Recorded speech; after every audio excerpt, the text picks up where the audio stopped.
and works as a principal staff engineer at Global Foundries, Bengaluru. He holds a PhD in Electronics and Communication Engineering from NIT Surathkal, Karnataka. He has an experience as RF analog IC design engineer and has expertise on subblocks of Class D audio power amplifier, deadline generator, gate driver, H-bridge, floating power supply, etc. He also has expertise on design of LC-VCO for SpaceX KU band, design of LNAs and mixers for different standards. He has a sound knowledge in design of RF switches and phase shifters. Additionally, he has also sufficient knowledge on full chip EMI simulation. I am happy to have you as today's speaker, sir. This morning, actually, we had planned for Dr. P.V. Arun from IIT Sri City, but sir was having some health issues, and sir immediately agreed to change his session. So tomorrow we have Dr. P.V. Arun's session. I thank you, sir, for having made it all the way from Bengaluru. And we also have afternoon speaker with us, Dr. K.VasudevaReddy. Sir is also working as staff engineer in Global Foundries. He is also present here. Actually, sir's session also was planned for tomorrow. There is a slight alteration because of the health issues that is faced by today's speaker. I thank you so much, sir, for making it all the way from Bengaluru, for having come here to deliver your session. I request sir to take over the session, please. Please, sir.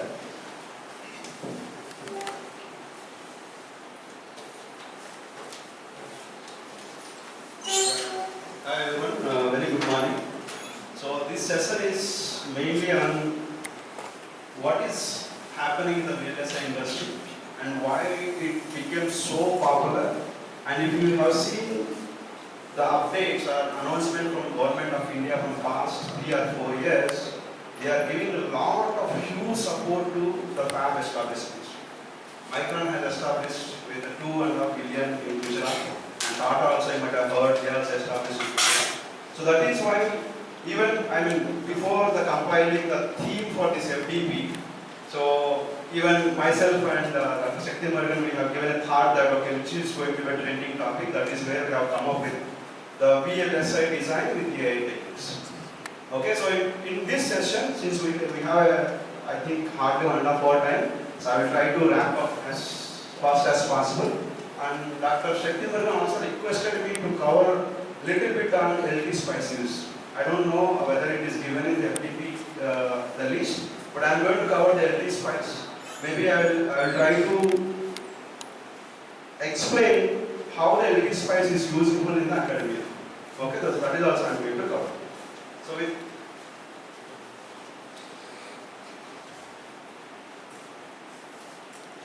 so if you see the contents, yes, since our FDP title is all about VLSI and its background through the AI techniques, right? So that's why I'm going to start with what is AI and why AI is booming now. What happened 5 years back, 10 years back, 20 years back, when it actually originated into this world. That's why just for 5 minutes let us talk about that and wrap it up as fast as possible, and then jump onto the VLSI world. So in the VLSI world, mainly there are 2 verticals. There are the fab companies and fabless companies. These are the 2 ruling the entire world. So before that, we should know why these VLSI chips are becoming so popular in the current year. Maybe I will take one example and I will try to explain it. Okay, so and also if you see, maybe you know in your mobile personal laptops, wherever you see the black color chips, right? So let me just take that as an example. Who will design that? Who will manufacture that? And what kind of manufacturing technologies we have and how they differ. You might have heard about silicon, you might have heard about silicon germanium, you might have heard about GaN, gas, silicon carbide. Why these many different semiconductor materials are there? How they give the value to your gadget. For example, your laptop with GaN device.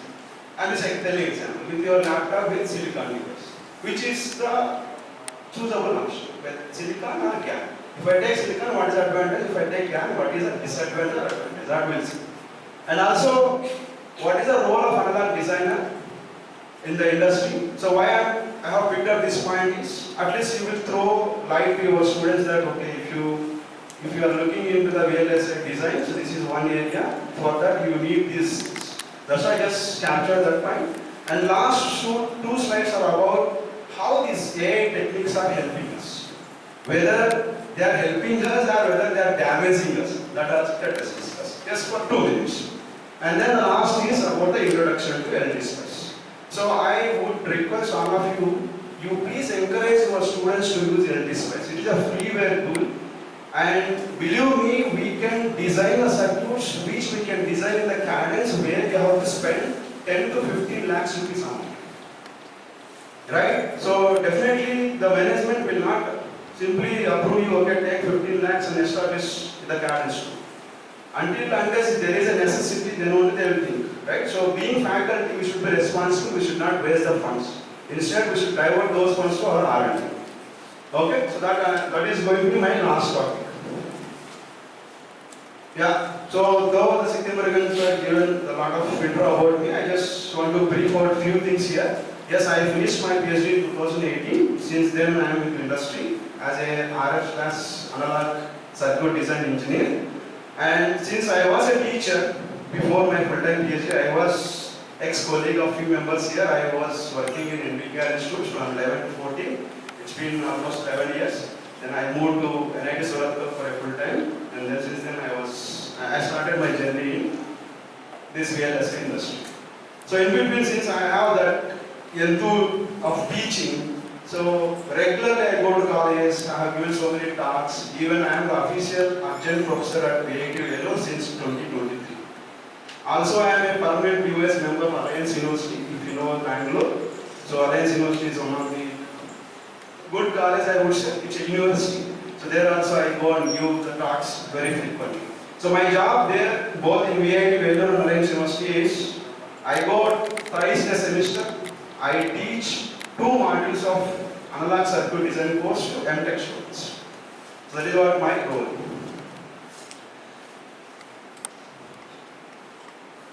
This is a very big question. Even I recently visited one college. I just asked the faculty only. I had interaction with faculty. Because you know all these fancy words, data science, AI, machine learning, deep learning, neural networks. Can anyone tell me all these 5 keywords are interrelated or they are like island words or detached words?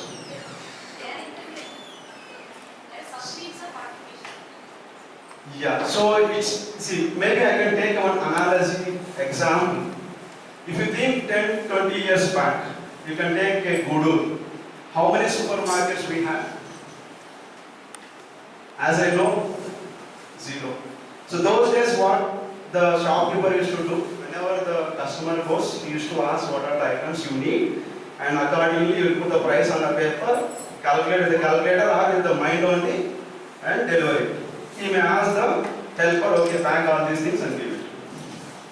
But nowadays, I am just trying to give an analogy example so that you will understand why this AI became so popular. And before that, believe me, this AI started in 1956. 1956. But it became very popular now. So AI is nothing but it is not a super duper. Artificial is a human made. Artificial is human made. Intelligence is what? Thinking power. We are only making it. I am trying to explain with an analogy example. Now today what is happening? So same shopkeeper started, what is that? Your market, supermarket. So there what they are doing, everything they are scanning and they are monitoring in stock, out stock, which particular product is selling faster, which product is not going, and also they are identifying which customer is visiting us multiple times, which customer made more shopping. So all these information is up to front. Now you tell me, is this information is really required in the current generation? Yes, of course. Because according to my in-stock, out-stock, accordingly I will plan what is the next stock I should purchase for my shop. So this information is very, very, very important. Correct? So this is all what simple logical thinking. Correct? We don't need too much of human brain there. For example, let's assume one stock got over. Then shopkeeper have to go, oh, the stock got over, then I have to order. No, nowadays the system itself is going for ordering. Decision making, we use a big word. The first few things are logical thinking is what? Okay, in this entire month, which stock got highest sales? Which customer took highest and which customer visited so many times? Right? Which customer spent lot of money? These are all simple logical things. The next thing is decision making. And assume the next thing is maybe I can give control to my system that okay, why? If any customer made the business of more than 1 lakh in a month, give him 10% flat discount. This is like little deep thinking is required. Now, believe me, now AI it's like nothing but refers to a computer system which can perform tasks where the human intelligence is required. Artificial intelligence is nothing but it's not like rocket science. It is made by a human. So there what we are doing, as a human being we are training it and leaving it, then later it is taking care. So I have given an example. Now artificial intelligence is simple, logical reasoning and thinking. The second thing is what I said, decision making. So we are calling it as a machine learning. The key word for the decision making is machine learning. And the third one is critical thinking. I said right, the critical problem solving is deep learning. Now you tell me all these three keywords, artificial intelligence, your machine learning, your deep learning, all three are operating on where? Data. So your data science is a big globe, artificial intelligence is a subset of that, machine learning is a subset of artificial intelligence and your data, and deep learning is a subset of all three. Right? So we just dived into artificial intelligence. Now you understood, right? For example, you think anything, not only the supermarket, in any application, this is what we need. Correct? For example, Ola. He needs some software such that how many bookings are happening, how much amount is transferring to the auto guy, and how much profit he is making on that, how much GST is paying. Similarly, hospitals. You take any area, you need this kind of. And believe me, these techniques are already are used by many Japanese, Americans from long back. Now if you ask me, in India, now it became 80%. America, 100%, everything they are operating through AI. So since the population increased, since the people want the easiness in the analysis, now this area became boom. Similarly, the same area is helping in our areas, like VLSI. For example, if you want to design a simple common source amplifier with a gain of 20 dB and the bandwidth of, let's assume, 100 MHz. In first attempt, maybe you may get 18 dB and the bandwidth of maybe assume 30 MHz. Then again you have to scratch your head and again you have to tweak the size of your MOSFET or load resistance, whatever it is. This is an iterations. After many iterations you may fall into whatever your target is. Now what is AI is doing? Just give your requirement, it will run all the combinations in fraction of seconds. It is giving was, you size your MOSFET like this, your load resistance like this, you will get this much gain and bandwidth. Maybe I'll show 2-3 examples. Now you got right why this AI became popular, what is machine learning, what is data science. Even I actually personally asked the computer science students, do you know the difference? Being electronic, at least I know fundamentals, okay. What is data science, what is AI, what is machine learning. But this is very important. So you, the guys, should tell to your students, guys, don't fear that, oh, artificial intelligence is a big, something big. No, nothing. It is training by us. So first you have to bring that thought process to the down. No, it is our friend only. you try to digest the concepts. So it is easy to understand. Okay? So if you see, that's what I just captured, what is machine learning, what is the deep learning. So all are the subset of your data science. So data science is what the ultimate thing. Now you might be knowing why NVIDIA stocks are going up. Are you following the stocks? Right? So because the NVIDIA is what? Giving the storage units. Now you see one supermarket itself having this much data. Then think about entire world, how much storage you need. On top of that, you have to do all these operations.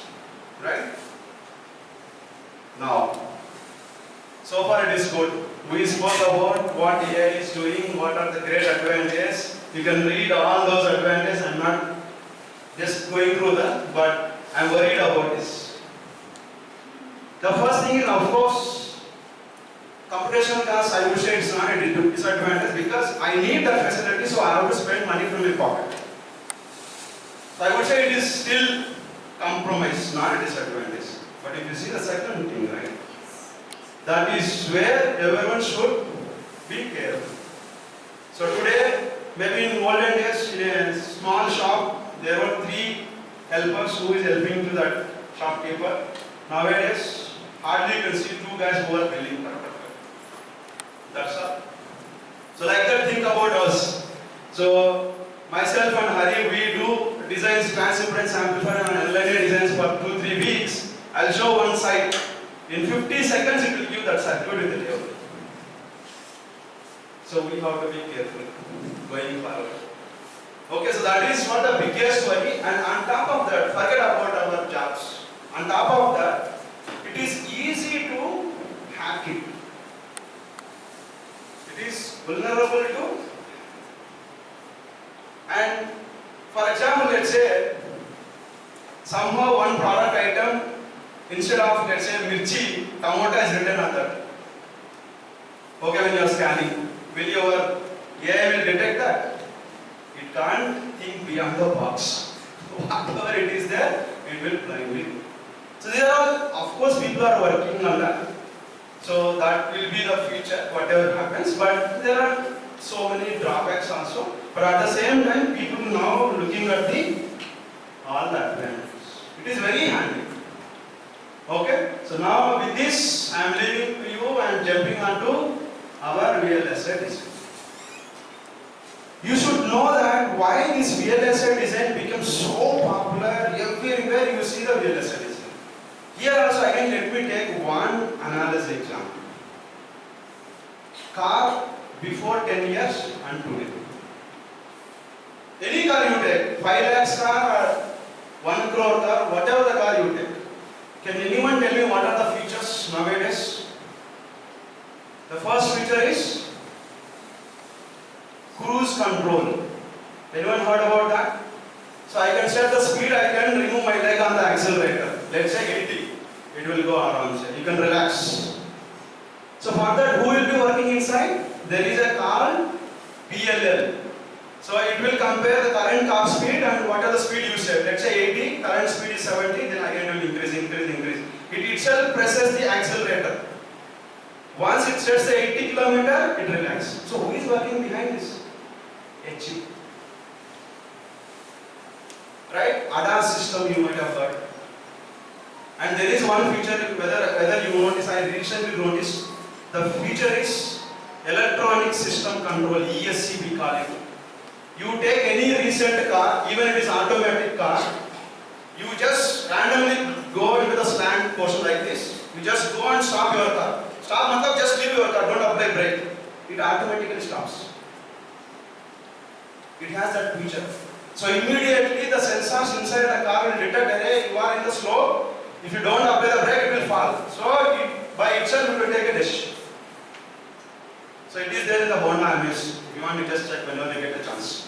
Take it to the stand, just rise it, don't apply anything, just leave it. It will stop.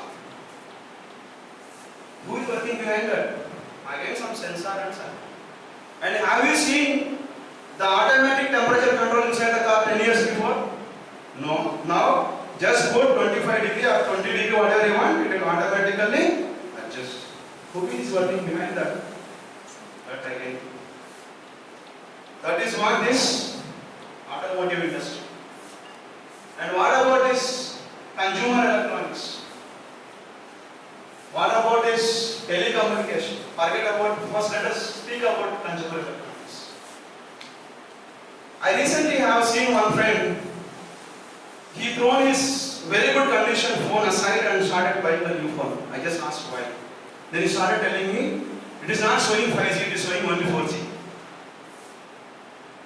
People are so crazy about that. He didn't even know, in this area, the 5G tower itself is not installed, then how can you expect?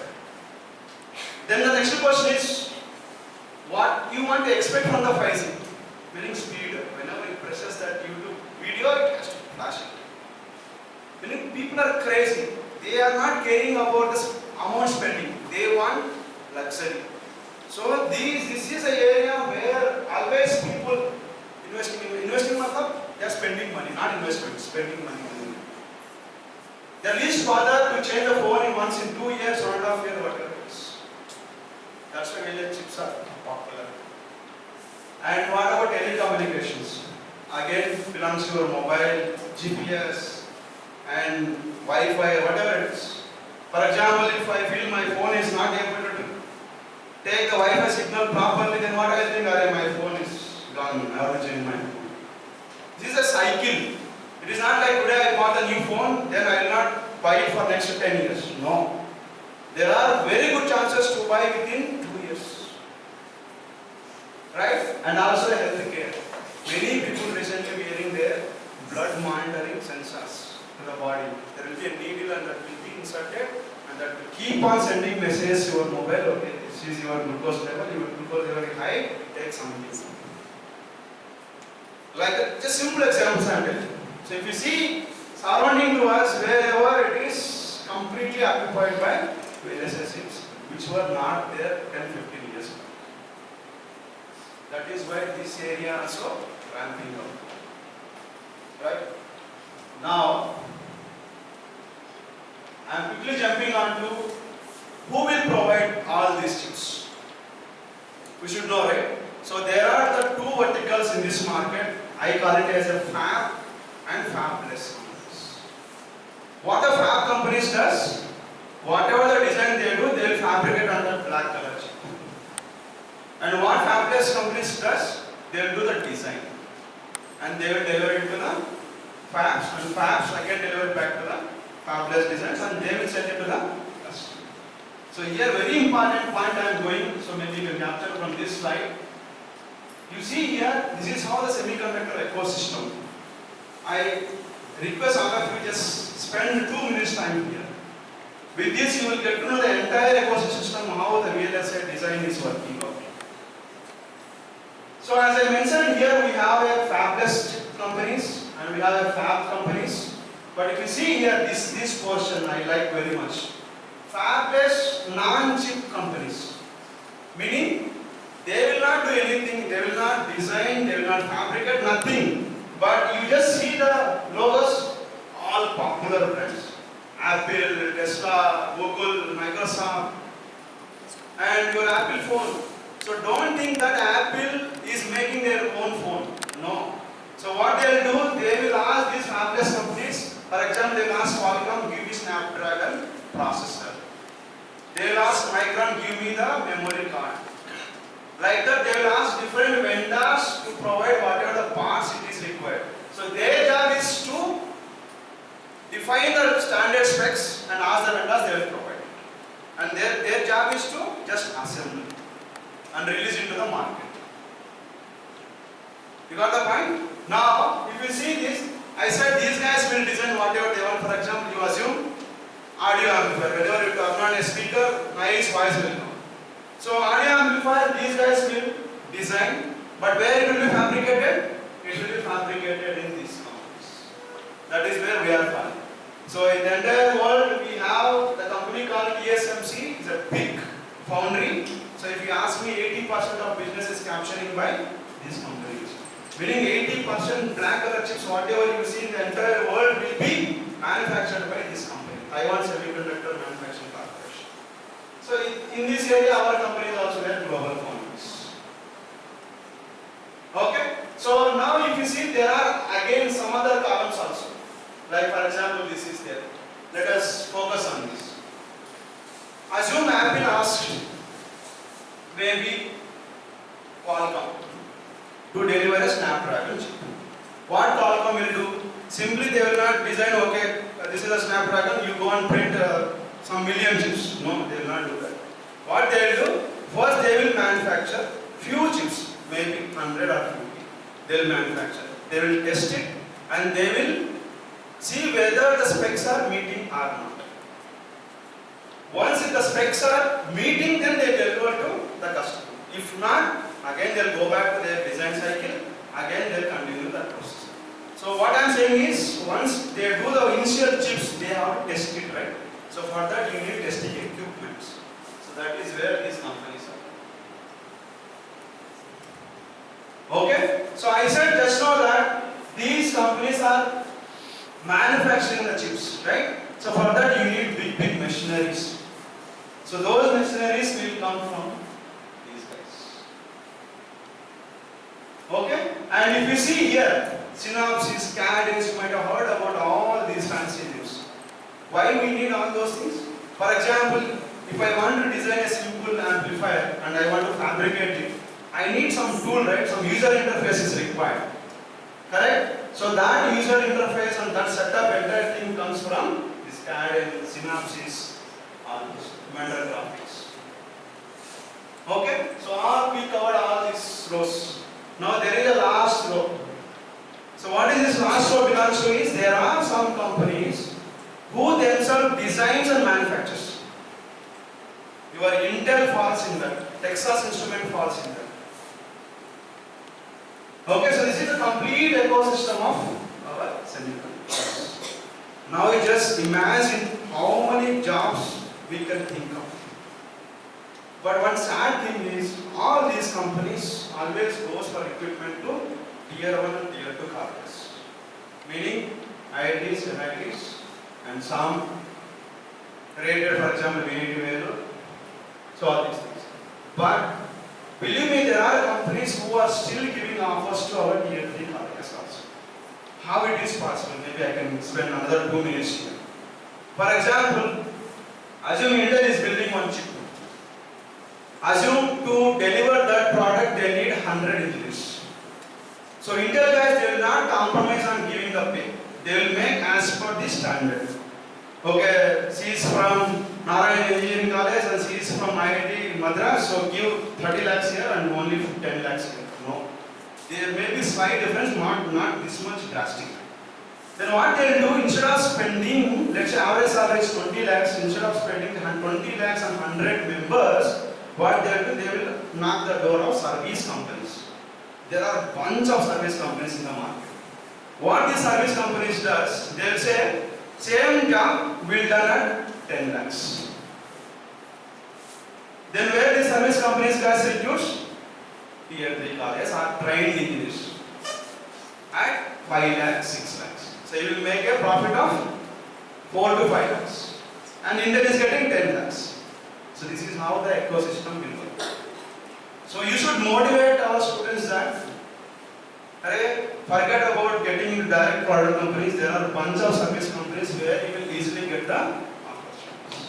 And also you should encourage our students that diode concept was invented long back. Today also diode is diode, BJT is BJT, MOSFET is MOSFET. If you go into C, C++, every month you have to upgrade.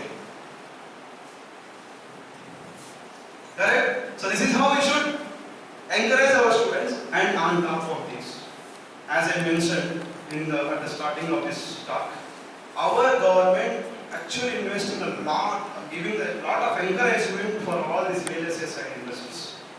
Maybe you can think of why Mr. Modi ji did not think this 10 years back, 15 years back. He was a PM that time also. Why now only? These days we see thousands of crores they are being subsidized.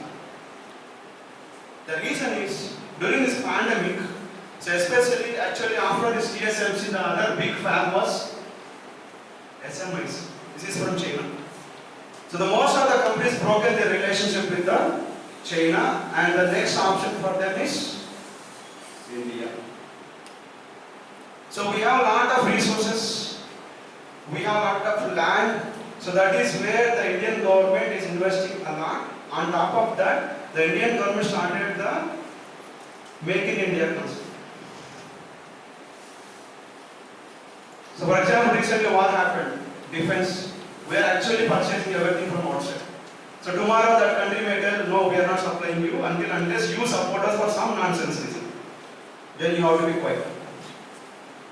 So that is the reason the Indian government has taken very aggressive steps from past 1-2 years. They are investing in many startups, so many things. So that is why you should encourage the students that the next 10 years, this area is going to be like a rocket. So that for that we have to wait. And definitely I know, being a teacher, I know the value of the teachers, irrespective of the branch. Of course, the computer science teachers are, at least they have some respect in the market now. But the rest of us are having not that much. But believe me, you will definitely get better future soon. Because the people started already BTech in VLSI design, right? BTech in electronics. So all these foundries, whatever are coming, they need only electronics engineers. They don't need electrical or computer science engineers. So hope for that and believe for that. I wish within 4-5 years, our area, especially the EC, will boom like more than the CSE, whatever it is now. Okay? So, you tell me, based on that I may compile my this thing, how many of you are waiting for the LT Spice introduction? So, do you know about LT Spice? Have you heard about LT Spice? So, it is a freeware tool. You can just Google it and download and install in your system. By using that, you can do whatever you do with the cabins,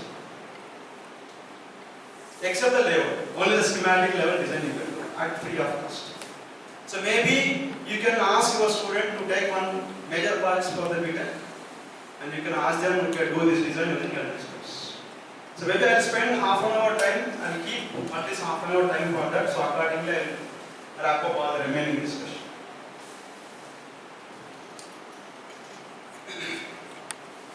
Maybe I'll spend another 5 minutes time. So if you take a fab company, which is where I am working, so there if you see these many teams are minimum requirement. Why I particularly captured this slide is, as I said, there are many fabs are coming up in India. For example, Gujarat already 2 started, and in Mysore 3 are going to come. So recently government of Karnataka also announced, and near Anantapur also 1 fab is coming. So what those fabs does, why, I mean, do they require electronics engineers? So that is the question. So that's what I just captured. If you take a fab company, they have all these things. So DD team, maybe I'll give the explanation. These are the teams they have. Maybe I'll explain what is the importance of each and everything. For that I am just taking one simple example. I am not going to put any pressure on your brains. It is very general topic. So I recently given a task that design one trans impedance amplifier. My customer asked, I need a bandwidth of 100 GHz. I started designing with whatever my foundry has the technology, and I was able to hit only 42 GHz. Forget about this circuit, whatever it is. Okay, our just focus is this. Target is 100, I am hitting only 42. Then my boss asked, push it, push it, push it. Then I use some circuit technique here. So with that, I am able to hit 52 GHz, another 10 GHz. So after all the circuit techniques also, it is going up to 52. Then what is the next stance? What is the next step? Customer is demanding for 100 GHz, otherwise I will not turn up with you. So I will not do business with you. Then being an engineer, it is your responsibility that where the problem is. Who is stopping me? Right? So that is where our team involves. Maybe I'll come back to what is my team. So then what I said, okay boss, if you, so these are all the parasitics. Maybe I'll come to this part also, what is the parasitics and all. So basically if you take VZT or MOSFET, surrounding to that parasitics will be there. CBE, CCE, CBC, whatever, right? So those are the limiting factors for my bandwidth. Then I propose that, boss, if you decrease CC by 20%, I can push the bandwidth by 12%. Similarly, if you reduce RE by 20%, similarly CBC, CBE, all together, if you reduce by 20%, I can push my bandwidth by 30%, which is almost 70 gigahertz. After that, we will see later. First, this is what the finding. Then, so who has to control this parasitics and all? That is what the technology development does. So what they will do, you might have heard about lithography, oxidation, all these process steps, right? So they will make a recipe such that they will reduce those parasitics by 20%, whatever I ask. Then they will ask this team, which is a technology computer aided design team. Okay, so we are thinking to change the process like this. Before that, you check in the tool and let us know how much improvement is happening. They can't go and start the process, print it, and then see. No, they will not do that. First, what they will do, you first check in the tool and let us know whether that is working out or not. So that is what this T-captain will do. Anyone of you know about modeling? What is a modeling thing?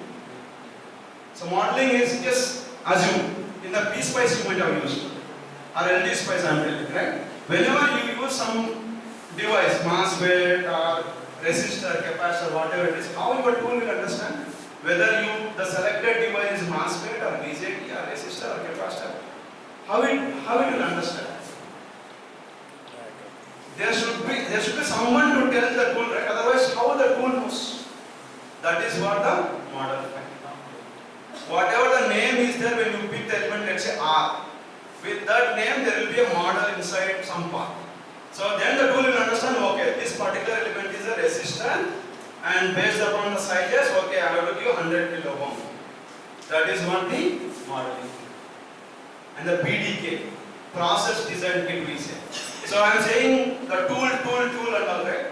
So who will provide that access, the user interface? Whenever I click resistor, that resistor symbol should come. And whenever I pick BJT symbol should come. And whenever I want to simulate, some nice waveform should come. Right? All these things will be provided by PDK team. Okay? And the reference design team. This is where I am falling. So what is my job is? So for example, Qualcomm guy is there. So he wants to fabricate a chip. Simply he can't come and say, okay, fabricate. No, right? First they have to trust my technology. So whatever the design he has done, if he prints on my technology, it should work as he expects. If not, why he will? Right? So for that, we will usually do some designs and we will show the hardware results. See, this is what our design, this is what our expectation. After printing and hardware also, we are getting same results. Then the customer will get a satisfaction. So our job is to just highlight the technology capabilities.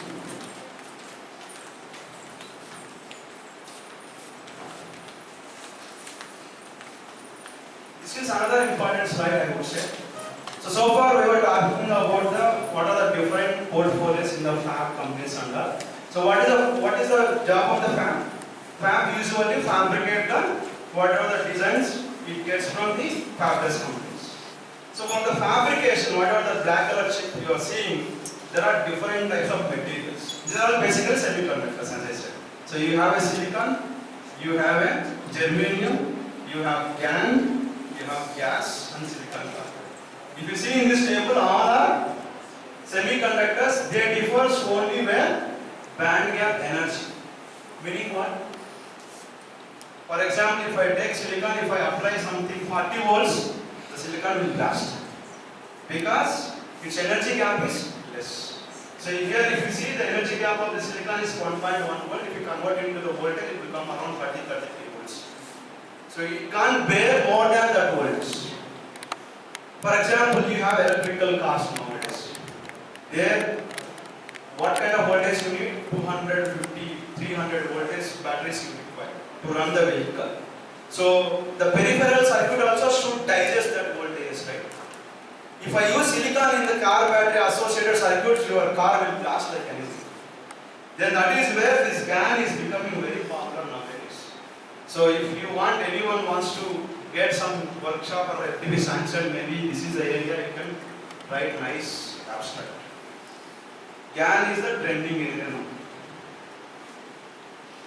You got the point, right? So how they differ? So these are the different CMOS fabrication technologies. The first one is all technologies. CMOS is the one. SiGe is the one. BiCMOS is combination of both CMOS and SiGe. And then gas, GAN and silicon. So these are all depending upon what voltages I am using and what frequencies I am operating. So to give background about the silicon or CMOS. So CMOS is useful for low voltage and low power applications. So if you open our mobile phone, all the chips are belongs to. And if you open your electric car and associated circuits, it may fall either gas GAN. Because there the operating voltages are. Then where this guy will come? SiGe, meaning our BJTs. So what is the fundamental difference between MOSFET and BJT?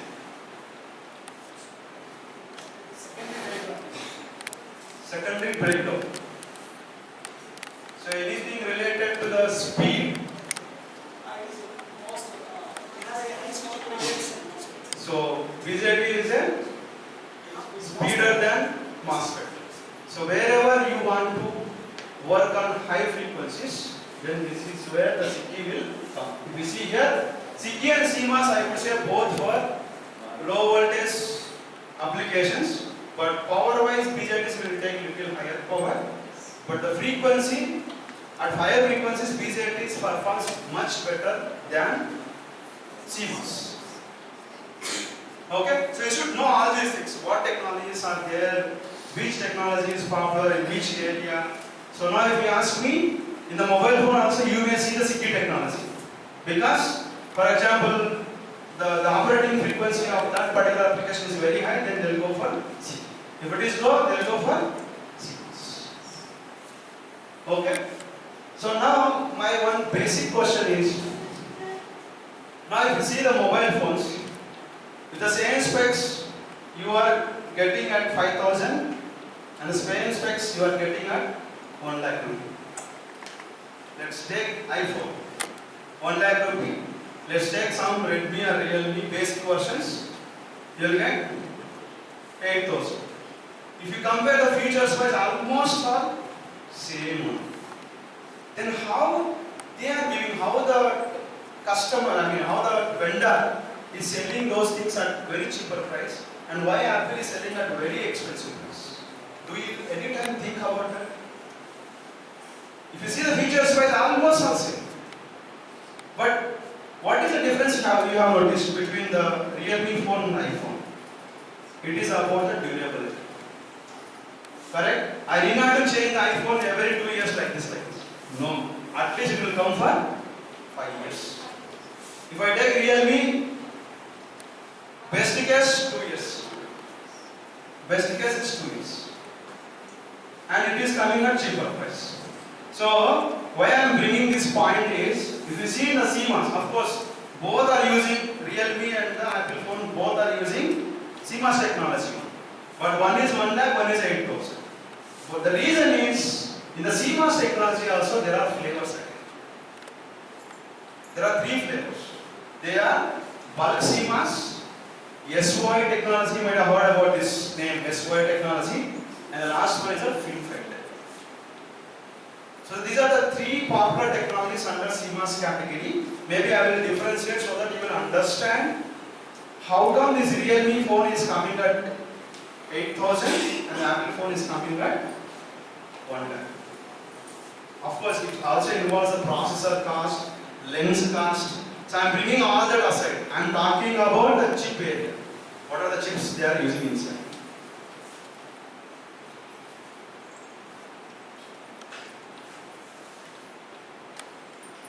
Okay, let me jump onto this slide.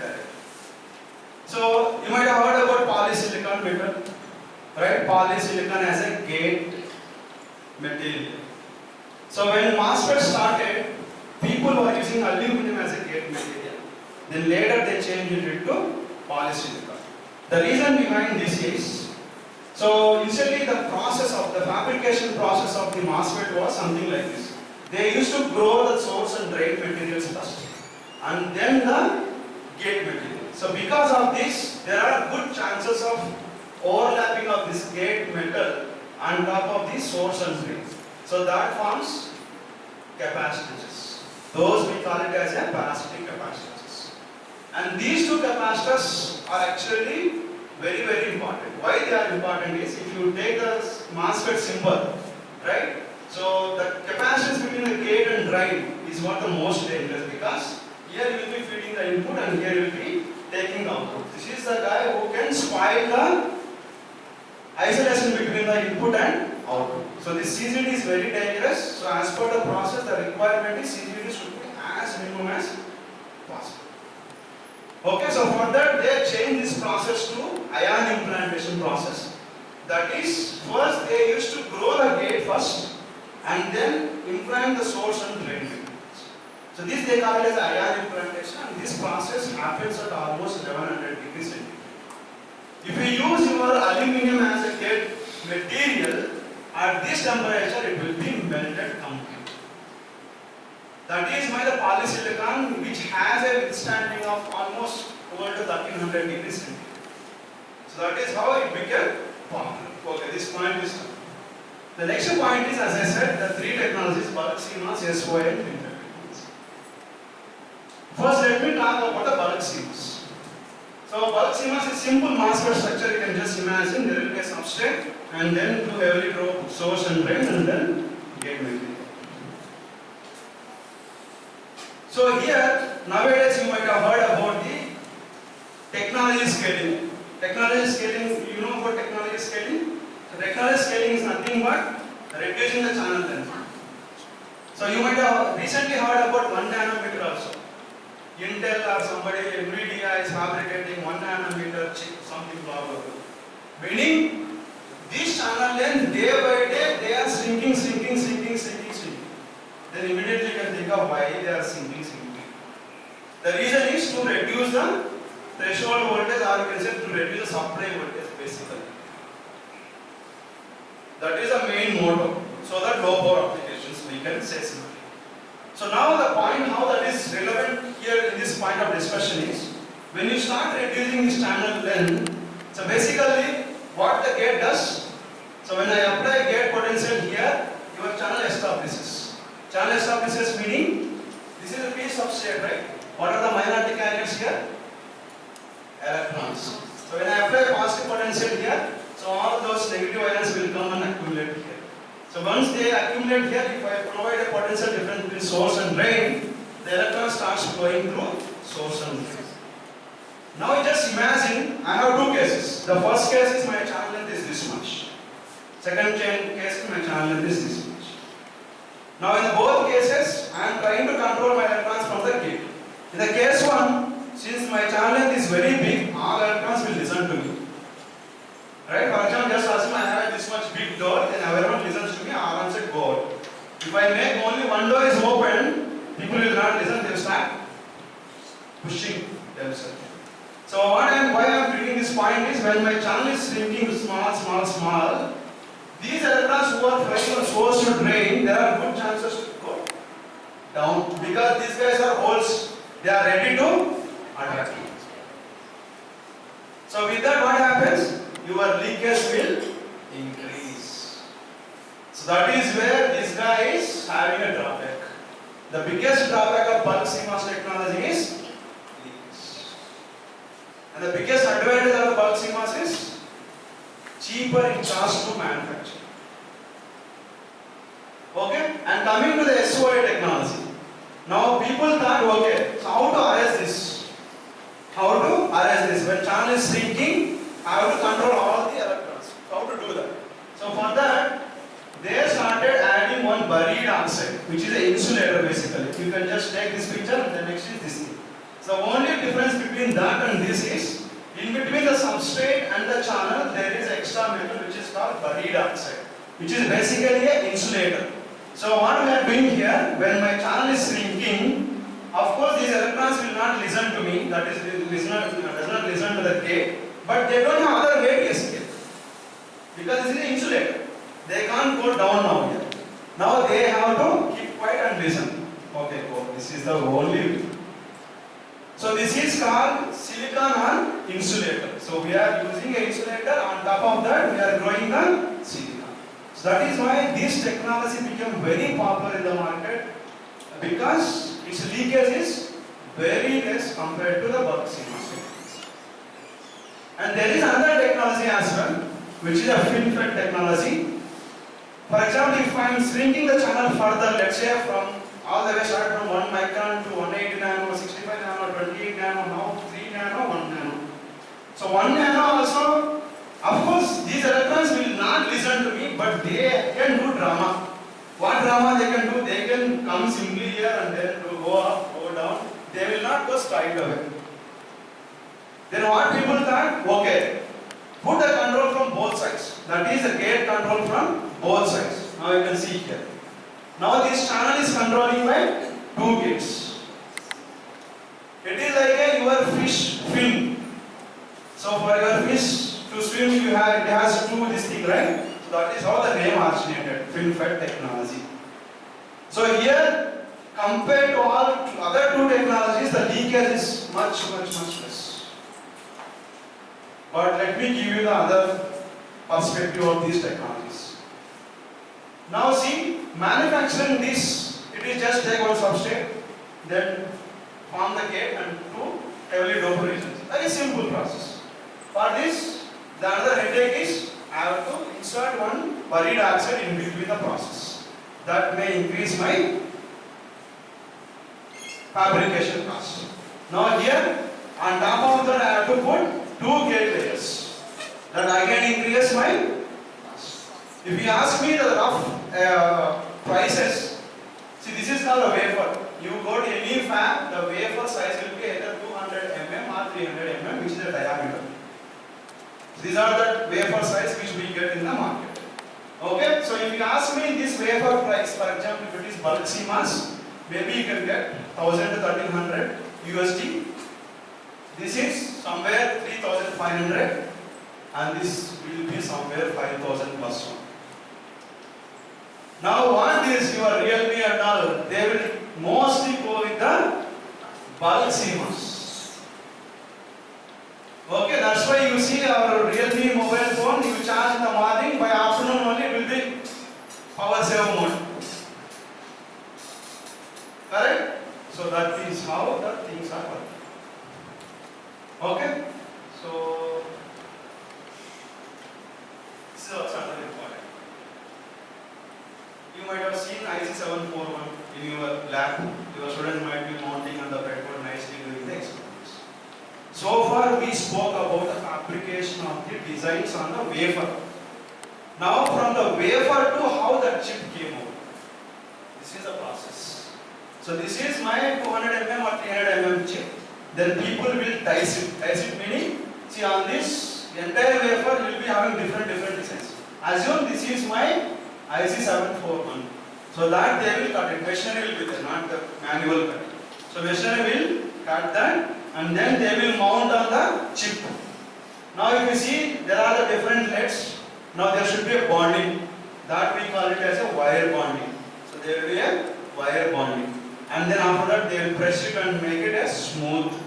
And then finally is what you see in your lab. QFN package, QFP package, they are depending upon what package you are to get. Are you with me? Is it going good?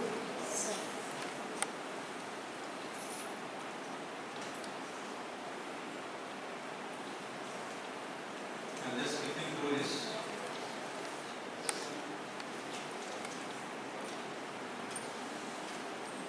Okay, let me take this example and I'll wrap it very fast, and then we can jump on to the LT space. I think 12:30 is what the hard stop, I guess. Again, you have lunch break followed by 1:30 session. Right? That's what I know the time is, I don't know. Maybe the staff is present here. That is what the time schedule, right? 12:30 is what the hard stop. I'll try to track it. So, if you see here, I have taken a picture of one sensor. Okay, forget about what are there in the sensor. What I am talking about is, my point is to take you through PMIC. power management IC. Okay, let me take our mobile phone. In our mobile phone, how many batteries are there? Only one battery. It might be rated around 3.3 volt or 5 volt depending upon which phone you are using. And inside mobile phone, how many chips are there? For GPS one chip, Wi-Fi one chip, for processor is there, and maybe if you take what is the other thing, audio power amplifier is there. There are so many things. Just imagine, I have available with 3.3 volt battery. My Wi-Fi chip is asking for 1.8 volt. Audio amplifier is asking for 2 volt. And the other guy is asking for maybe 1 volt. Then can you imagine who will generate all those different supplies? You are allowed to use one golden supply, which is 3.3 volt. But the internal circuits are demanding for different power supplies. Can you imagine how those voltages are generated inside the circuit? Just maybe I can give a simple potential divider network. Let's say I have 3.3. If I use 2 equivalent resistors, then I will get 1.65 volt. Like that, if I tweak the resistors here and there, I can get, let's say 1.8 volt. I can get 1 volt. See, like this. So is there procedure? Can we think of behind this? Are you getting my point? Your mobile, different guys are asking for different supply voltage, and your only one battery is given. So these voltages, can we generate by using different potential divider networks? Straightforward. The answer is no. If we do that, what happens is, let's say today I am in Gudu. Maybe tomorrow I will go to Meghalaya. What is the temperature difference? Definitely at least 20 degrees centigrade. The operating conditions will change. So automatically you might have studied that the resistor values will change based upon the temperatures. So today, whatever the potential divider network you have established inside the mobile phone is giving 1.8 volt, but when I go there, it may give me 1.5 volt only, and if I go to Tamil Nadu someplace, it will give me 2 volt. Because there the resistance will reduce, there the resistance will increase. Then will my mobile will work as per my expectation? Gone. Then somebody should be there to tackle all these conditions. That is what the power management is. And on top, so I said there are different guys right inside the mobile phone, different chips are there.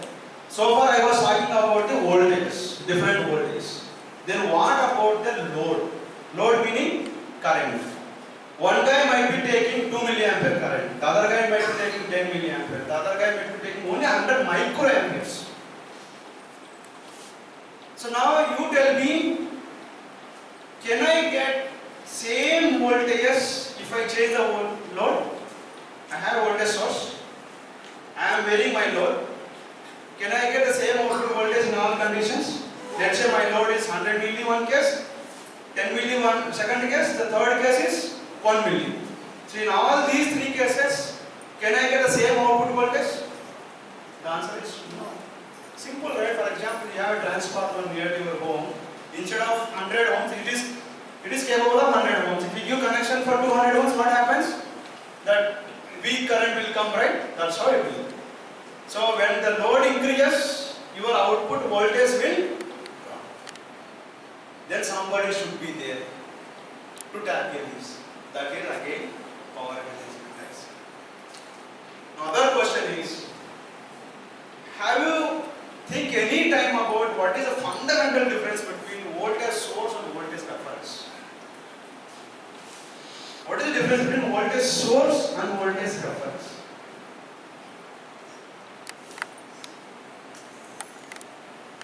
Okay, let me ask. You know about simple common source amplifier? BJT only, common emitter amplifier. So to operate as an amplifier, you have to give bias voltage, right? Let's assume 1 volt is bias voltage. This bias voltage is voltage reference or voltage source? It is a reference voltage. How you name it as a reference voltage?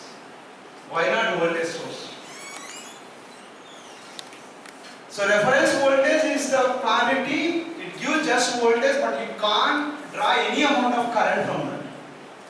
But voltage source, you can draw, yes, it can supply the current also. So that is the fundamental difference between voltage source and voltage reference. So if you take analog circuits, there are a bunch of cases you need both voltage source as well as voltage reference.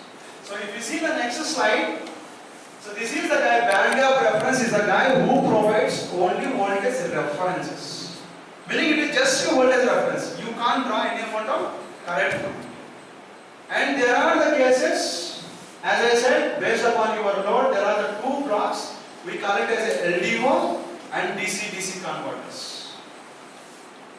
So LDO, DC-DC converters are regulators. You know about regulators, right? What is a regulator? So basically DC to DC converter. So it keeps the output voltage constant irrespective of variations in the supply as well as the load.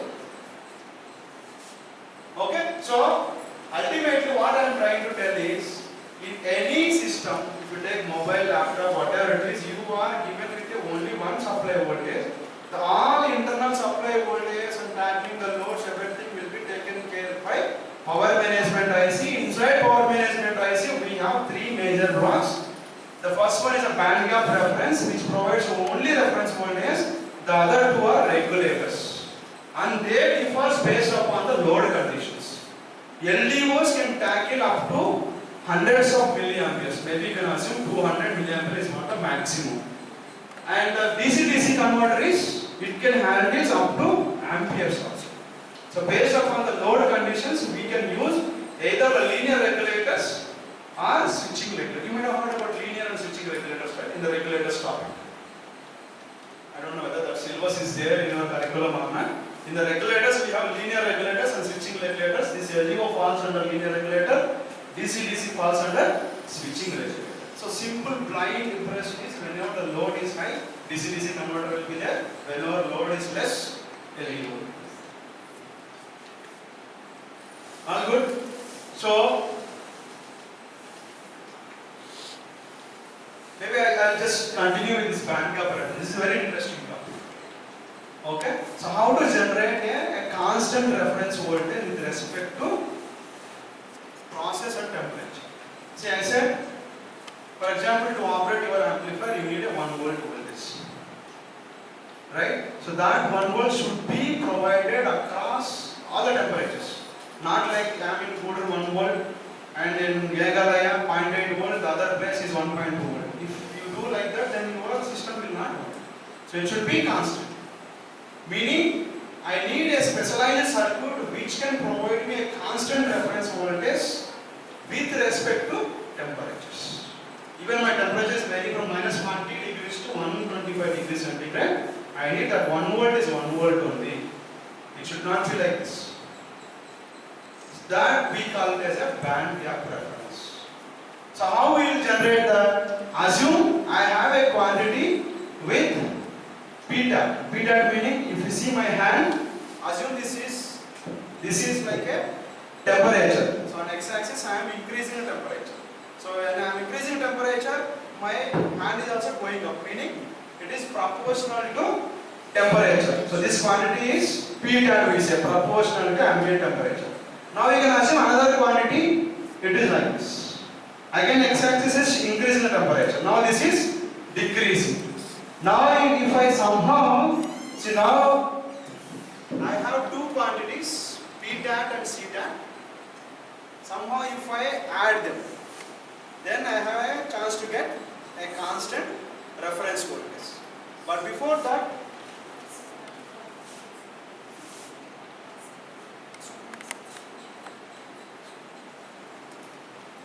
so that I can get a constant reference voltage. But before that, in our electronics, I should find a circuit that where I can get this quantity. Meaning, this voltage should increase with the temperature, I should find. And I should find where I get a C-tap quantity. And then I also should find how to add these guys, so that I can get a constant reference voltage. Believe me, based upon this concept, we usually do the repeat. So if the students knows this concept, we'll say okay, please come and start with it. These are very simple concepts, maybe you will only get to know. You see how simple they are.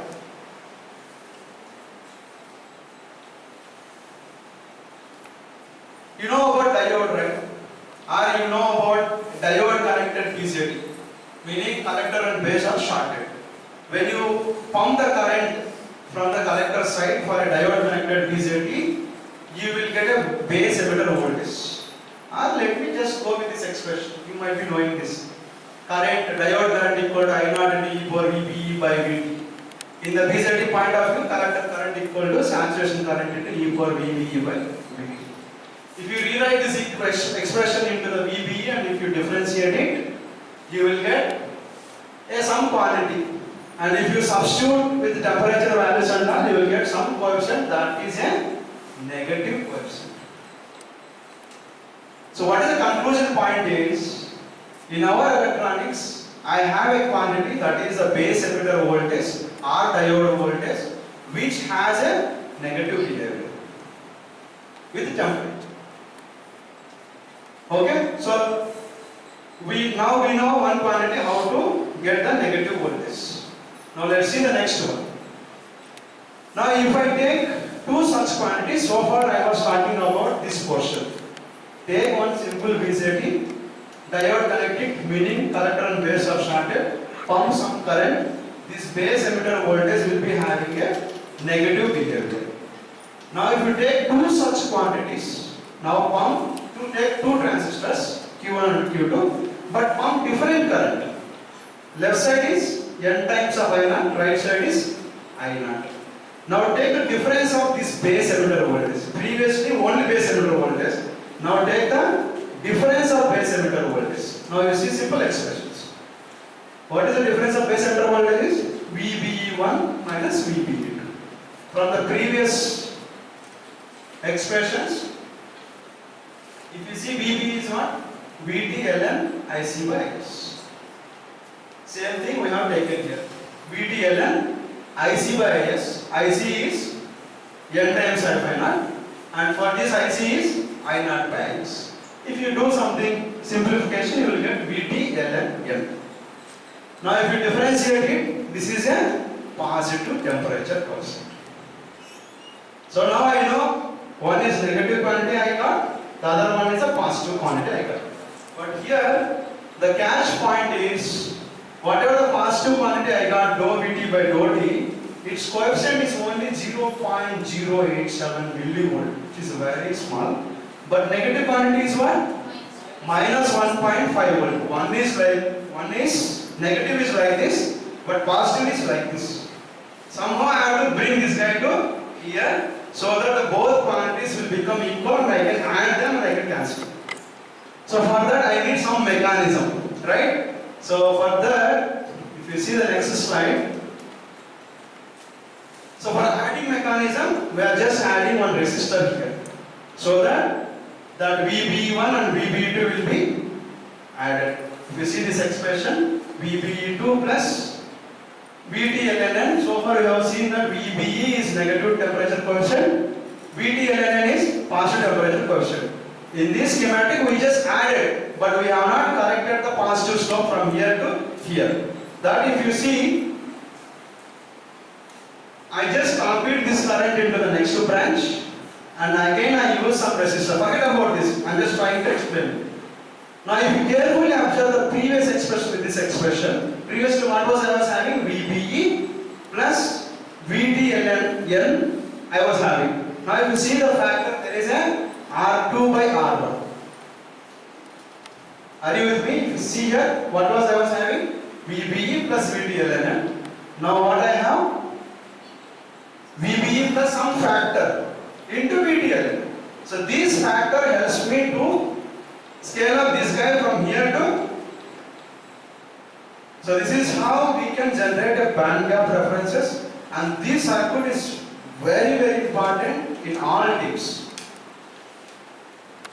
So maybe you can just, this is not that tough also, only thing is you should understand, and if you see hardly what concepts we have is just diode slash a BJT concept. Nothing else is there. Only thing is we should understand that this we can usually implement in LT specs. Okay? Let me jump on to the next topics.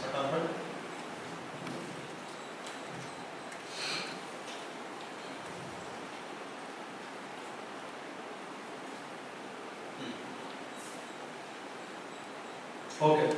So let me talk about, have you heard about Monte Carlo simulations? Okay. Have you heard about process variations? No. Let me tell you. So far we were talking about the chip manufacturing, all those things, right? But just imagine those chips are manufactured by who? Machines and in a clean room. Definitely when they are manufacturing that, during that lithography, oxidation, there are chances that, let's say I have fixed lithography and oxidation to some percentage. There are good chances for variation. Instead of 5%, let's say it may go to 5.005% or 5.1% or 4.99% also. Then what happens? Then accordingly your device also starts behaving. Meaning what parameters will vary? For example, we take a MOSFET, it has a threshold voltage, it has a mobility, it has a oxide thickness, right? And also it has a parasitics. So once this process has some changes, automatically all these guys also will change. That's why being a designer, when we are designing any circuit, we have to do the Monte Carlo simulations. What is that is, there is a model file inside which it has different combinations. Let's say VTS is increased by 1%, decreased by 1%, mobility increased by 1%, decreased by 1%. All combinations. That's why if you see here, this is one circuit we are simulating with 1000 such samples, meaning 1000 such combinations. And we are making sure that my reference voltage is not varying by much. So my reference voltage target here is 1.2 volt approximately. And how much it is varying? 20 millivolt. So 20 millivolt is not even 5%. It is 2% hardly.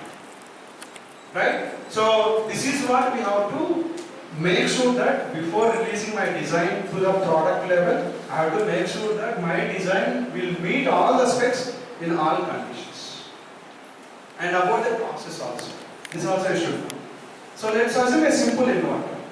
Right? In inverter we will be having NFET and PFET. So what is our expectation? My expectation is NFET and PFET should behave as I expect.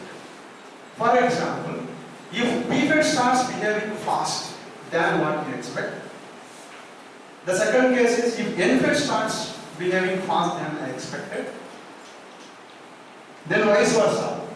PFET is slow, NFET is fast. NFET is slow, PFET is fast. Both slow, both fast. And both are working my expected conditions. These we call as the process kernels. There are 5 process kernels. Fast, fast, slow, slow, slow, fast, fast, slow, and typical is nominal kernels. So even these conditions also we have to validate our circuit that the performance is not deviating much. That is also designers. That's why we do the PVT simulations. P is for the process, V is for the supply variations. For example, I will ask a simple question.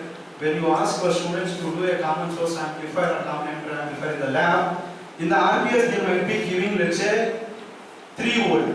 But when you start measuring from the breadboard point of view, it might be 2.95 volts.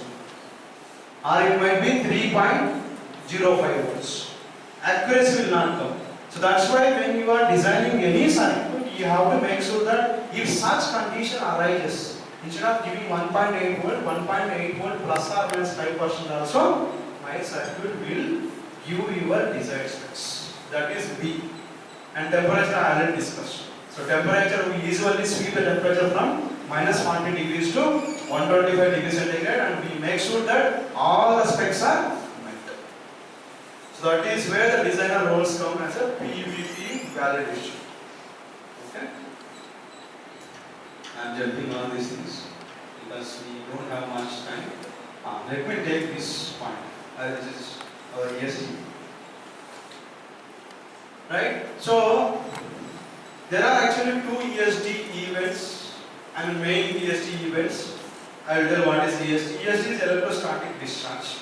So basically what happens, you might have noticed that sometimes when we touch some object, right, automatically some spark will come. Even when we touch the other person also some spark will come. We know the reason is our human body automatically will be having some potentials. Okay? So this we call it as a HBM, human body model. Similarly, you can think of I operated my mobile phone for 30 hours continuously. Then what happens? It will definitely heat up. And if I take that mobile to another mobile and I started touching that ports, then what happens? The heat will transfer to the other device. This we call it as a CDM, charged device model. So why I am bringing these 2 points is, this HBM, human body model, and the CDM models, they usually holds a huge voltage, maybe you can assume 200 plus volts. Okay? So when I start touching my mobile charging port, there is a kind of a steel piece, right? So if I start touching that, then actually, ideally my 250 volts, whatever my body is having, it should go into the mobile phone, mobile should blast. Ideally. Right? But that is not happening. Even if you want to just check, maybe you just use your mobile for 30 hours and put a port from this to the other mobile, nothing will happen. Why? Who is protecting inside this? Who is stopping all these things? Is what the electrostatic discharge circuits are there inside your mobile. You take any electronic gadget. So whenever such instance spike voltage will come, there is a circuit internally working and that will subsidize that voltage. And the hero behind this is your simple diode. The hero who is stopping all these things is your diode. Can I explain how it happens? So assume this is my core circuit, maybe I assume this is the circuit inside your mobile phone and this is what your port, and I am unnecessarily touching this port every time. Then what happens? There will be a 200 volt pulse, but this pulse will be not for like many seconds or something, it will be a sharp pulse. So whenever the pulse will come, if you see there are 2 diodes, right? This upward diode, higher voltage I am saying, right? Then automatically this diode becomes forward biased. Correct? So whenever this voltage will come, this diode becomes forward biased and the entire voltage will go into this side so that this circuit will be protected. And also imagine the other side, negative voltage. Then when negative such big voltage comes, then this diode will come into the picture, this diode becomes forward biased and all that current will be forwarded to the ground and this circuit will be protected. So your simple diode starts, of course there are different architectures, but the concept behind the ESD is your diode. And if you see the another circuit, there is a clamp circuit. So the clamp circuit purpose is, this is also very important. Assume you have some circuitry on the breadboard. What if you suddenly turn your supply voltage to that? Assume some problem is there with your RPS. So when I switch on that one, suddenly it is giving 5 volt. Ideally my expectation is when I switch on the voltage, it should ramp up to the 5 volts and stabilize. But there is a condition, 5 volt. Then what happens when such kind of voltage goes to circuit suddenly? For example, if I say some person suddenly okay, come outside, then he will be panicked, right? Instead, this is what happened, let us go outside. So when you start asking your circuit just by giving sharp pulse, then your circuitry may go crazy. Okay, so I am taking that instant, let's assume my supply is suddenly turned on, then my circuit should not disturb. So to protect such cases, we use a clamp circuit. You see what happens? Sudden pulse meaning, what is the frequency? Ideally infinity. Right? So you might have studied that when there are sudden changes in the voltage, capacitor does not respond. Right? Does not respond meaning what? Capacitor acts as a short circuit. So when there is a sudden pulse, if you see in this circuit, this capacitor, this is a capacitor. This starts becoming short circuit and this voltage becomes 0 volt and this is basically a inverter. This 0 becomes 1 here. So this MOSFET when it turns on and this passes this entire voltage to ground instead of pumping into my core circuit. You can take the other case where when I turn on my voltage is slowly ramping up. Then in that case my capacitor responds. Because my voltage is slowly ramping up, so this capacitor starts accumulating that charge and build that voltage here. So this becomes VDD now. For the VDD, the output of inverter is 0 and this transistor will become open. Meaning, for such condition, this circuit will be quiet. Whenever there is a sudden situation, this circuit will come into the picture and it will protect the.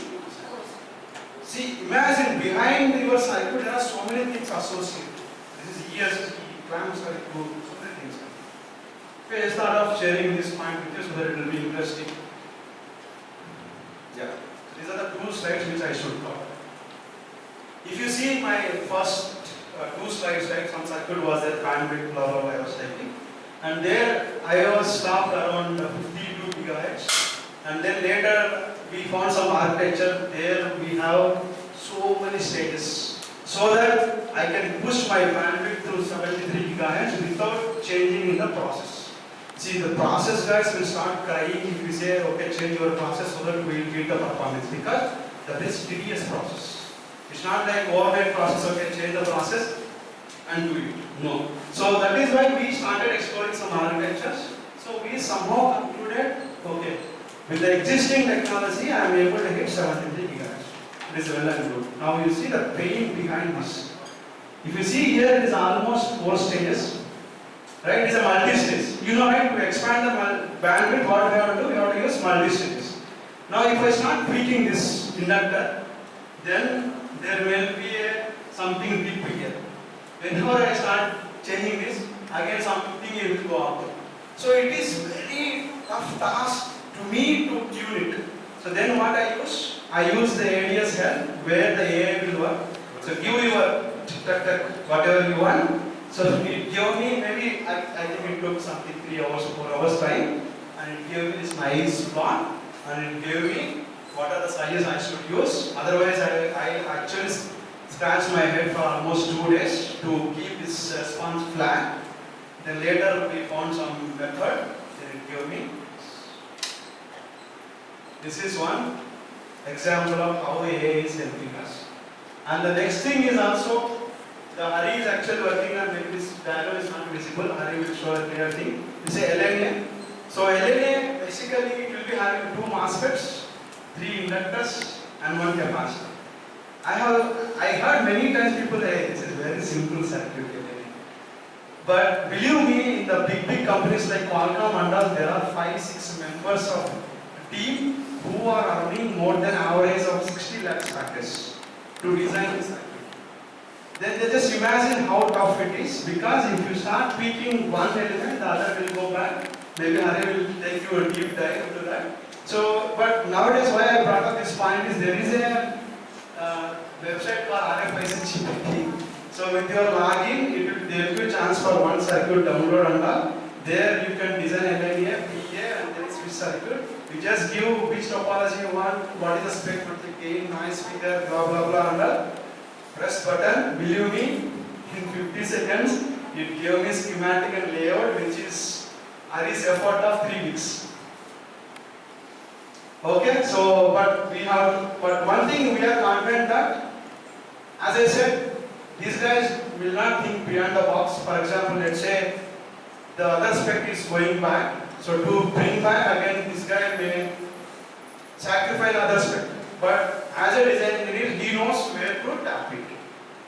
So that is where we are still hoping our lives are safe for going forward. But anyway, this is, as I said, maybe today we will be having 4 engineers, tomorrow they may run with 2 engineers. So like this, things are happening, but anyway, see, ultimately, customer point of view, what they think is, that's what principal sir was telling. So for example, if you ask the young generation, for example, Bluetooth earphones, you just think about then they say this noise is coming, just throw it and buy the other company. For them it is just throw out and then buy other. For the designers, for the investor, it is very painful. So that is how the things are going. Let's see how it goes. Yeah, so this is the LT Spice. See, basically, LT Spice everywhere, you can just Google it, LT Spice. So you will get LT Spice 17th version is currently available in the Google page. You just click download page and then you can see one extension .exe file. You just double click that and that will take you how to install it. Okay, now but what I will do now is, I'll just take you how to use this tool.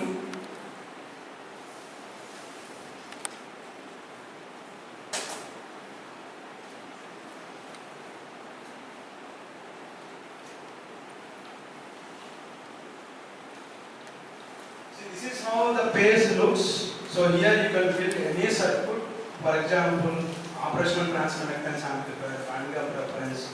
So here there are some shortcuts, maybe you can find them if you click on the edit. So or otherwise I can tell you, for example, if you press F2, right, the library will come.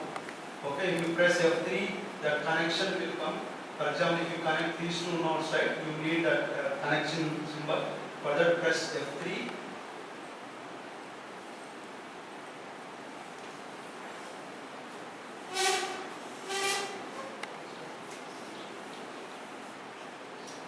So if you see this one, this helps you to connect. Something like that. Okay. So this you will get to know just going forward. But here my major point is,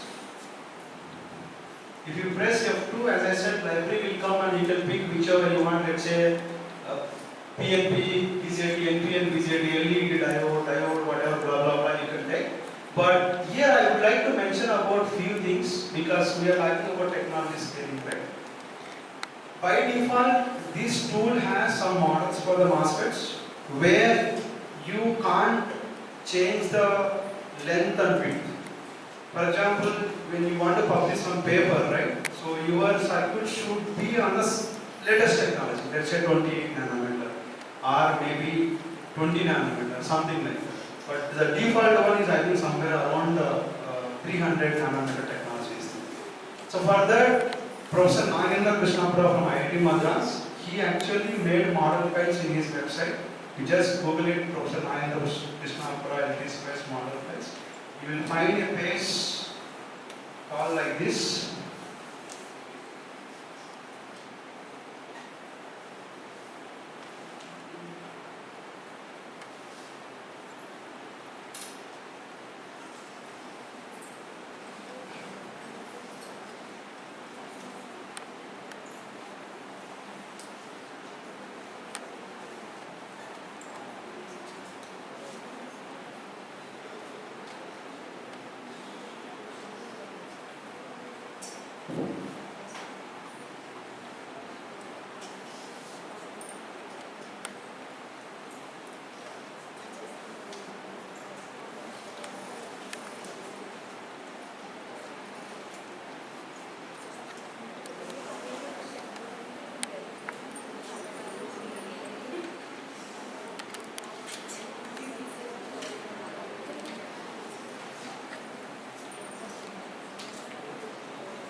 Yeah, if you see here, this is the Nagendra Krishnapura page, and you see the model files.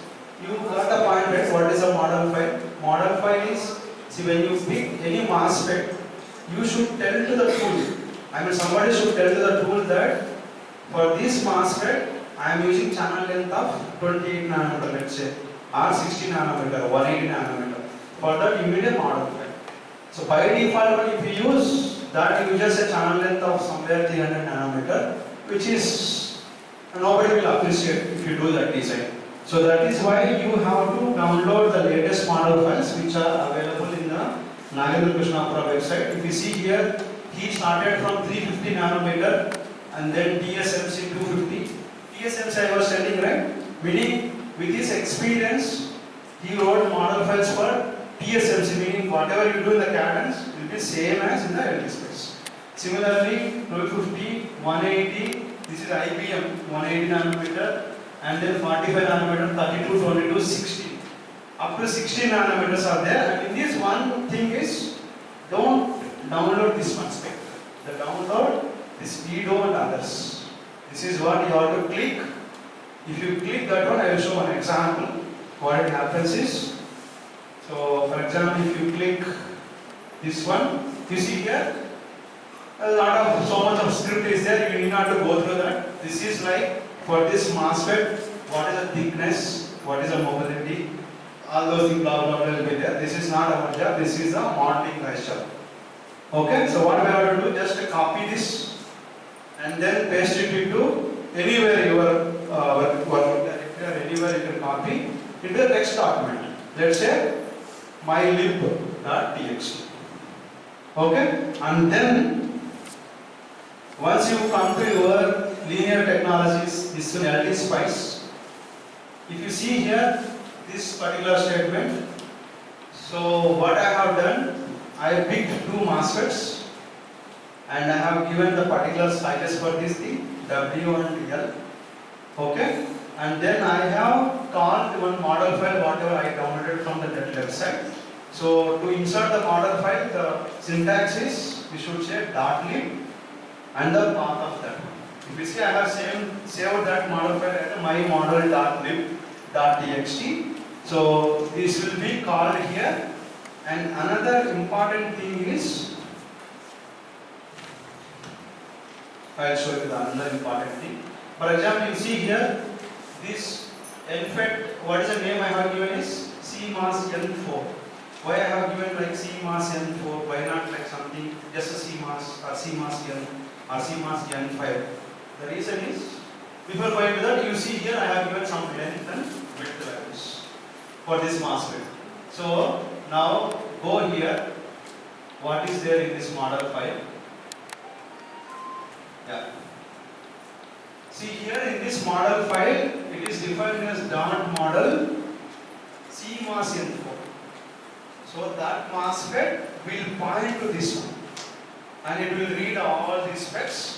Based upon these specs, the MOSFET starts flickering. Okay. Similarly, if you download 20, let's say 22 nanometer, you just check the name of that model. Let's say it might be N dot model N_18 _ some name. If you want, you can keep the same name for other models also. So, but one thing you should make sure that whatever the name you should give here inside this model file, same name should be given in the schematic. Meaning, so if you see here, this name, right, should be same. Then only it can point to that. Otherwise, you will say missing something. Okay? And this is one thing. So, whatever the device you want, you just press F2, plug out that device and put it here. Press F3, do the connections, and from this panel only you can find the voltage source, and you can find the ground, whatever you want. Once the circuit is finished, then if you see here, there is a run symbol. A person is running, right? So if you click that one, then it will start running and it will give the waveforms. But before that, you may get doubt that how to add the analysis, whether it is a transient analysis, frequency analysis, or DC operating point. So you know, right, transient analysis we will do whenever I am giving a time-based signal, and frequency analysis we will do for Bode plots. Meaning, let's say if I want gain versus frequency, that time I need an AC analysis. Sometimes, for example, I will be working on the DC circuit. So in those cases, I need a dot OP. We call it the operating point analysis or DC analysis. Okay? So there are bunch of videos, bunch of documents in the Google. You just Google it. So only tricky point actually I brought up here. The tricky point is how to download the latest model file and attach it here. Okay? So shall I repeat that once again? Only thing is go to the Nagendra Krishnapura website Okay, that also you can easily find. There, don't click on the spectre. On the other side, there is another option. Other option. Click on that. You will get something big text. Just copy it and paste it into anywhere with the location which you want, and save it as a .txt document. And go to your LTSpice schematic window. There, press yes. Press yes. That is a selective. So there, you just type .lib and the path of that file. Then, so that, and make sure that the name inside the model and the name given to the device are same. Then only it will run. Otherwise, it will show some errors. Okay, so I am happy to take few questions. If you have any questions relevant to this or any general question also, I am happy to take. Please go ahead with your questions. Hope you enjoyed with my session. Have you enjoyed the sessions? Really, is this informative? Yes, sir. Thank you so much. Happy to take questions if you have.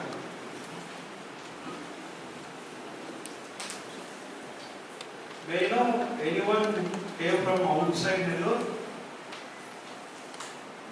Where is sir? You are from? Chennai. Nice. Which college, sir? Chennai. You, ma'am? Chennai. And also I would like to mention one thing. See, I have that habit like going to the colleges, interacting with the students, because I was a teacher. When I finished my bachelor's, I started my career in teaching only. So that's why I love teaching. Even I did PhD by wishing that I will be continuing in the teaching, but because of some constraints, I jumped into the industry. Of course, it is good only, I feel. But I am always happy to help in the academic side. So whenever you want to compile any workshop, FTPs or any interaction with the students, you please knock our door. We are happy to interact. Even our boss, he used to tell, go to the colleges, talk to them, share the knowledge. This is basically see, the FTPs are not just like a knowledge transfer. I personally feel it creates an ecosystem. Why? Because see, today you gather some information, definitely you will be teaching to your students, and tomorrow, based upon that knowledge only, we will be repeating you. Right? Today, whatever I know, what I am doing in industry, I am delivering here, and that definitely you will be sharing with your students. Since you know that knowledge, somebody may like and okay, come to industry and start. It's an ecosystem. So that too, you are very powerful, because though I am talking to 40% here, definitely we will go to at least 2,000 students. Right? So, any questions from anyone?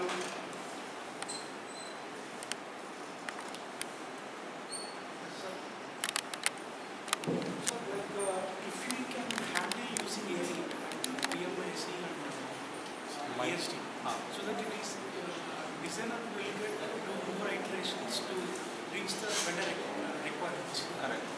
Whether we can control AIs to AI can capable of controlling the ASD and the VLSI. Definitely. It will do.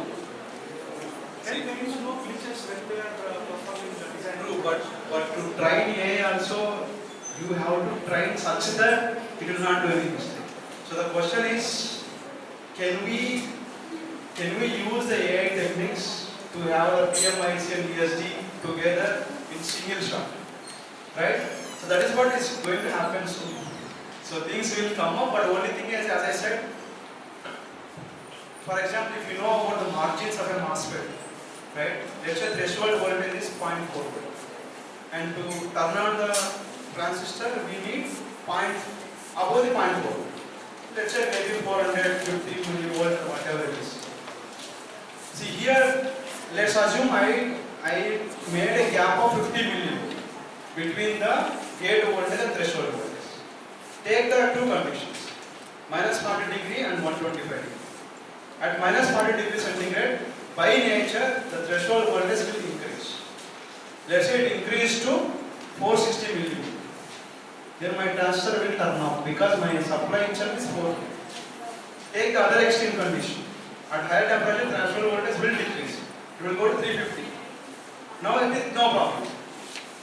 So now what happened is, since I kept only 50 millivolt margin, in one condition my circuit is failed. So those things are not we have to train to AI. Till that we will be safe. That's how it is.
అంతే కదా అయిపోయిలా cut చేయాలి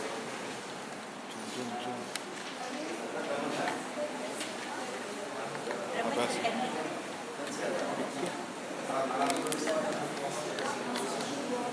next ఉందా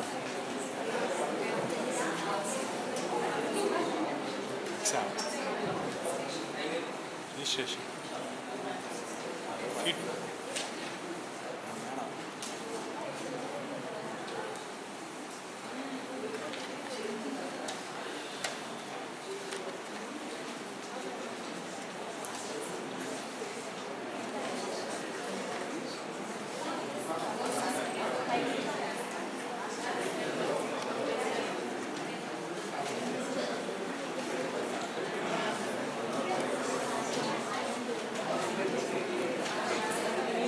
pass లేదు ఎందుకంటే pass చేయొచ్చు add చేస్తాం pass